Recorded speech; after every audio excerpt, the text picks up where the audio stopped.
வணக்கம் ஃப்ரெண்ட்ஸ். இப்போ நம்ம என்ன பார்க்க போகிறோம்னா, டேலி ப்ரைமில் வவுச்சர்ஸ் என்னென்ன வவுச்சர்ஸ் இருக்குது, அதோட டைப்ஸ் என்னன்னு சொல்லி நம்ம பார்க்கலாம். ஓகேங்களா? வாங்க பார்க்கலாம். வவுச்சர்ஸோடைய டைப் என்னென்னு பாருங்கள். ஃபஸ்ட்டு வவுச்சர் வந்து வவுச்சர் கிரியேஷன்ஸ்.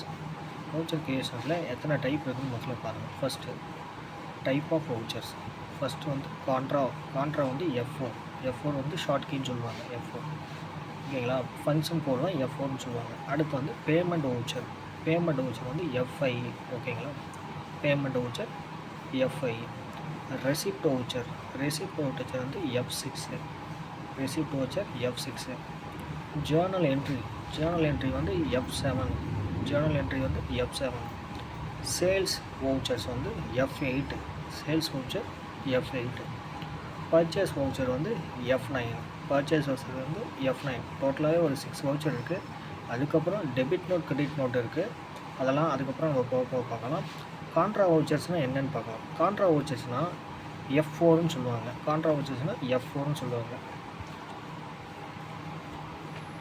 இப்போ டேலியில் வந்து இப்போ ஒரு கம்பெனி நம்ம ஓப்பன் பண்ணிக்கும்போது வவுச்சர்ஸ் இப்போ நம்ம ஒவ்வொன்று போய் பார்க்கலாம். ஓகேங்களா? கிரியேட் வந்து ஃபஸ்ட்டு என்ன கம்பெனி கிரியேட்னு சொல்லுவாங்க.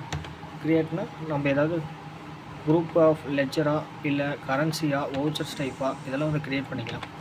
இப்போ வவுச்சர்ஸ் டைப்ஸ்னு பார்த்தோன்னா ஒவ்வொரு வவுச்சர் நம்ம புதுசாக வேணால் க்ரியேட் பண்ணிக்கலாம். ஓகேங்களா? அடுத்து இப்போ எக்ஸிட் வந்துடும். வந்துட்டு இப்போ வவுச்சர்ஸ் ஒவ்வொரு வவுச்சரை பார்க்கலாம். இது வந்து வவுச்சர்ஸ்னு சொல்லுவாங்க. வவுச்சர்ஸில் போயிட்டோமா, இதில் வந்து பேமெண்ட் வவுச்சர்னால் F4 வந்து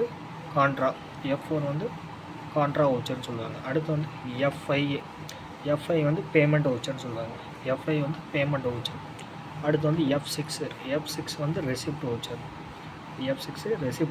அடுத்து வந்து F7 வந்து ஜேர்னல் வவுச்சர்னு சொல்லுவாங்க.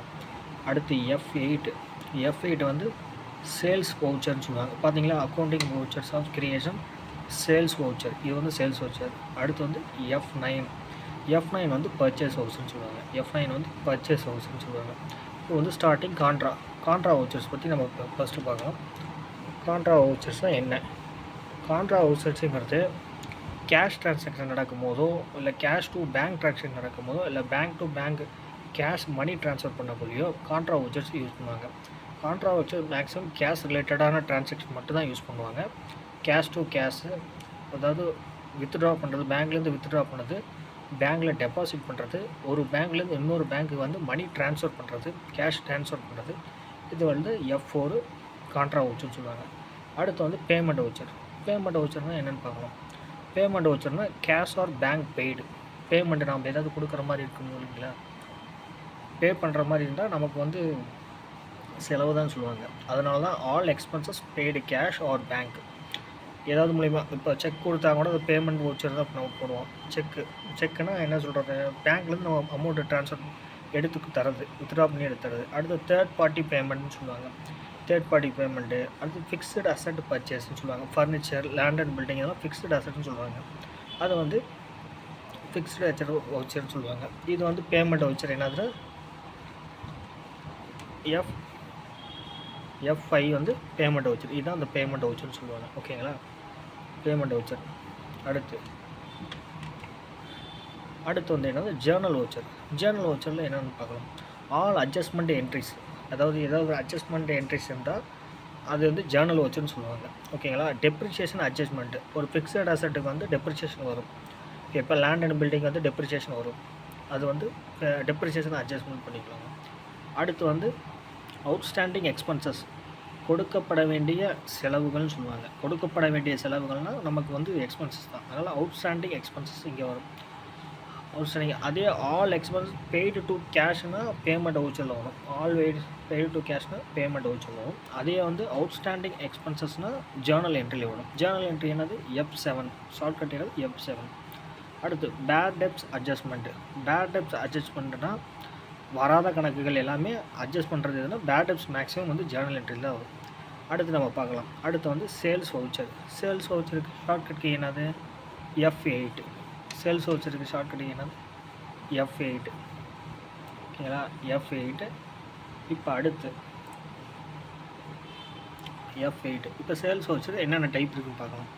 கேஷ் சேல்ஸ், கிரெடிட் சேல்ஸ் இருக்குது, ஹோல்சேல் இருக்குது, மொத்தமாக விற்பனை இருக்குது. ரீட்டைல் சேல்ஸ்னால் வாங்கி நம்ம திரும்ப விற்கிற மாதிரி, ரீட்டைல் மாதிரி ஒரு பல்காக இது வாங்கிட்டு நம்ம வந்து விற்கிற மாதிரி ரீட்டைல் சேல்ஸ்னு சொல்லுவாங்க. அடுத்து எக்ஸ்போர்ட் சேல்ஸு, நம்ம எக்ஸ்போர்ட் பண்ணுற மாதிரி, அதாவது ஏற்றுமதி பண்ணுற மாதிரியான சேல்ஸ் வவுச்சர்ஸ்னு சொல்லுவாங்க. இதில் எத்தனை இருக்குது? மொத்தம் 5 இருக்குது. கேஷ் வவுச்சர், சேல்ஸ் வவுச்சரில் cash sales, credit sales, wholesales, retail sales, export சேல்ஸ்னு சொல்லுவாங்க. இப்போ டேலியில் வந்து சேல்ஸோடைய ஷார்ட்கட் என்னன்னா F8ன்னு சொல்லுவாங்க. F8னா சேல்ஸ் வவுச்சர்னு சொல்லுவாங்க. இப்போ பாருங்களா, சேல்ஸ் வவுச்சர் வந்துருச்சு. F8னா சேல்ஸ் வவுச்சர்னு சொல்லுவாங்க. ஓகேங்களா, சேல்ஸ் வவுச்சர். அடுத்து இதில் கேஷ் இருக்குது, கிரெடிட் இருக்குது, ஹோல்சேல்ஸ் இருக்குது, ரீட்டெயில்ஸ் இருக்குது, எக்ஸ்போர்ட் இருக்குது. அடுத்து வந்து பர்ச்சேஸ் வவுச்சர்னு சொல்லுவாங்க. பர்ச்சேஸ் வவுச்சர்னால் கேஷ் பர்ச்சேஸ் இருக்குது, அதாவது காசு கொடுத்து நம்ம வாங்குற மணி பே பண்ணி நம்ம வந்து வாங்குறது வந்து கேஷ் சேல்ஸ் வரும். கிரெடிட் சேல்ஸ்னால் கடனுக்கு வாங்குறது, ஒரு 40 டேஸ் மினிமம் பீரியட், ஒரு 30 டேஸ் 6 மந்த் அப்படின்னு சொல்லி வாங்குறோம்ல. அடுத்து இம்போர்ட் பர்ச்சேஸ், இம்போர்ட்னா இறக்குமதி பண்ணுறது. இறக்குமதி பர்ச்சேஸ்னால் வெளிநாட்டிலேருந்து வாங்கி நம்ம விற்கிறது, இது இம்போர்ட் பர்ச்சேஸ்னு சொல்லுவாங்க. எக்ஸ்போர்ட் சேல்ஸ் வந்து சேல்ஸ் வவுச்சர் வரும், இம்போர்ட் பர்ச்சேஸ் வந்து பர்ச்சேஸில் வரும். அடுத்தது ஆக்டிவேட் இன்வென்ட்ரி வவுச்சர். ஆக்டிவேட் இன்வென்ட்ரினா கரண்டில் இருக்கிற என்னென்ன இருக்கோ வவுச்சர்ஸோ அது வந்து ஆக்டிவேட் இன்வென்ட்ரி வவுச்சர்னு சொல்லுவாங்க. இப்போ அது வந்து பர்ச்சேஸ் வவுச்சரில் இருக்கும். இப்போ டேலியில் இது பர்ச்சேஸ் வவுச்சருக்கு உண்டான ஷார்ட்கட் கீ என்னென்னா F9 வந்து பர்ச்சேஸ் உண்டான ஷார்ட்கட் கீ. ஓகேங்களா, அடுத்து நம்ம என்ன பார்க்கணும், gateway of Tally. Gateway of டேலியில் ஃபஸ்ட்டு இப்போ வந்து வவுச்சர் க்ரியேட் பண்ண போகிறோம். வவுச்சர் க்ரியேட் பண்ணுறதுக்கு எப்படி போகணும்னா F11 ஃபஸ்ட்டு அழுத்தணும், ஃபங்க்ஷன் கீ. அடுத்துல இன்வென்ட்ரி ஃபியூச்சர் F2 அழுத்தணும். ஓகேங்களா, அடுத்து integrated account and inventory of yes கொடுக்கணும். Enable purchase order processing yes கொடுக்கணும். Enable sales order processing yes கொடுக்கணும்.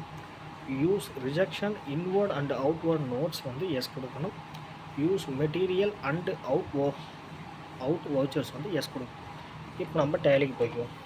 டேலிக்கு போன வாட்டி என்ன சொன்னாங்க, ஃபஸ்ட்டு F11 அழுத்தினா இன்வென்ட்ரி வந்துருச்சிங்களா. இதில் வந்து அவங்க என்ன சொல்லியிருக்காங்க, ஆல்ரெடி அக்கௌண்டிங் மெயின்டெனன்ஸ் எஸ் தான் கொடுக்கணும். அடுத்து எக்ஸு. ஓகேங்களா, காஸ்ட்டு சென்டர் வந்து நோ தான். ஓகேவா, எனேபிள் இன்ட்ரெஸ்ட் கால்குலேஷன் நோ தான். இப்போ மெயின்டெனன்ஸ் இன்வென்ட்ரின்னு எஸ் கொடுக்கணும். Integrated accounts with inventory yes கொடுக்கணும். மல்டிபிள் ப்ரைஸ் வேணும்னா கொடுத்துக்கலாம், இல்லைன்னா தேவையில்லை. ஓகேங்களா, எனேபிள் பேட்சஸ்னால் ஏதாவது பேட்சஸ் இருக்குன்னா கொடுத்துக்கலாம், இல்லைன்னா தேவையில்லை. எனேபிள் ஆர்டர் ப்ராசஸிங் எஸ்ஸாக கொடுக்கணும்னா எனேபிள் ஆர்டர் ப்ராசஸிங் கொடுக்கணும்னா நாங்கள் பார்த்துக்கணும். இப்போ இங்கே என்ன பண்ணுறோங்க, எனேபிள் பர்ச்சேஸ் ஆர்டர் ப்ராசஸிங் இருக்குது, எனேபிள் சேல்ஸ் ஆர்டர் ப்ராசஸிங் இருக்குது. ஓகேங்களா,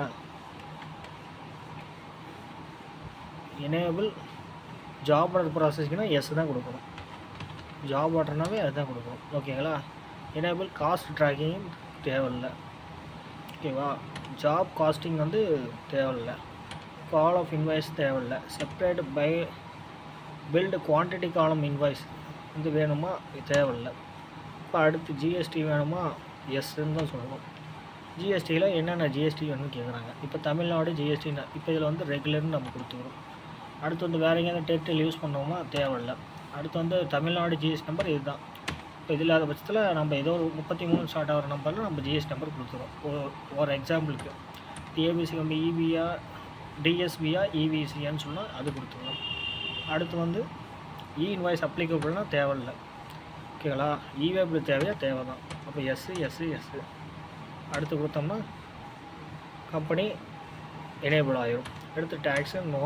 டிசிஎஸ் டிடிஎஸ் தேவையில்லை. எனேபிள் எக்ஸஸ் டியூட்டி தேவையில்லை. அடுத்து எனேபிள் ப்ரௌசர் நெட்டு எஸ் தான். Enable Tally net service remote access, அதாவது இங்கேருந்து வேறு எங்கேயாவது யூஸ் பண்ணுறதுக்கு உண்டான இது தேவைப்படுமோ, தேவைப்படாது. மெயின்டைனிங் பேரோல்னால் சம்பளம் சேலரி போடுறாங்களே, ஒரு கம்பெனி இருக்குன்னா அதோட எம்ப்ளாயீஸுக்கு வந்து எம்ப்ளாயர்னால் ஓனர்னு சொல்லுவாங்க, எம்ப்ளாயின்னா அங்கே ஒர்க் பண்ணுறதுன்னு சொல்லுவாங்க.